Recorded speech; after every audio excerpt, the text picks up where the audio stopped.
Hello YouTube, Sam here from youtube.com/onlivegamer for the new Boston, and in this tutorial we're going to be talking about recursion.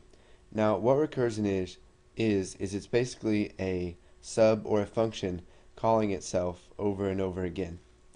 So let's go ahead and make a little demo application for this. We will create a new project, select Windows Forms application, and we will call it recursion. We'll wait for that to load. Okay, so once it's open, let's go ahead and make the form a little bit smaller.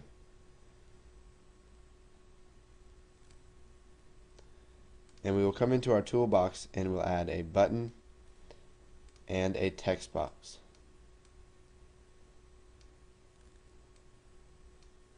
Okay, so we'll set the text of button 1 to recursion, and we'll set the name to button recursion. Okay, so let's go ahead and we'll double click on that to open up our form 1 class and the event handler, the click event handler for button recursion. And let's go ahead and come below this and create a function. So private function, and we will just call it recursive function, and for our arguments we will take an integer, so argint as integer, and we want to return a double just in case we get a decimal value. So now let's go ahead and create an if statement. So if argint is less than or equal to 10, then let's go ahead and return argint. Now else if argint is greater than 10, then let's go ahead and call this function again. So we will return recursive function and then argint, and this time let's divide it by 2 so that we get different values each time, because if we just kept passing argint to it, it would keep calling itself over and over and over and it would never end. So we're going to return that and divide it by 2, and it's going to keep doing that until it is less than or equal to 10, and then it's going to return the original integer. Not the original one, the one that was passed to the last occurrence of the function. So now let's go ahead, and whenever they click on the button, let's output what the function sent back. So we'll just type messagebox.show, and let's go ahead and show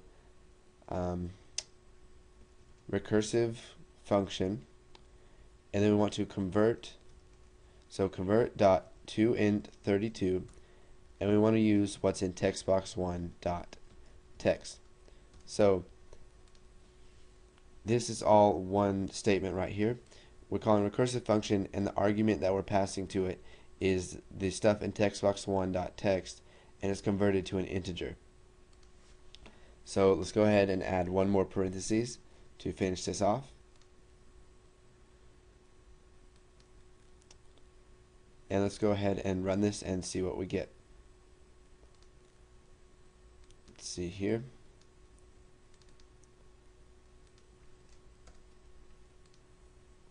Okay. So here's our form. Let's go ahead and type 10 in here. And when we click recursion, we get 10 back, because if it's less than or equal to 10, it's just going to give us back the original integer. So we'll do 4, and it gives us 4. Now let's go ahead and do 20. Now before I click recursion, let's try and figure out what this is going to do. So since it's greater than 10, it's going to call itself again, and it's going to do 20 divided by 2, so that we should get the value 10. Now let's go ahead and do this with 30. So it's going to do 30 divided by 2, which is 15. Then it's going to call itself again, and we're going to get 7.5. or 8. It automatically rounds up to 8 because we're using an integer in here. Let's go ahead and do this with a larger number. Let's do 246. And if we click recursion, we get 8 back because it keeps dividing by 2 until it is less than or equal to 10. So let's do 300. And you can see that we get 10 back. So now I'll show you guys what will happen if you don't have a way for your recursive function or sub to exit. So if we just keep doing this, it's going to create an infinite loop, and it's never going to stop recalling itself.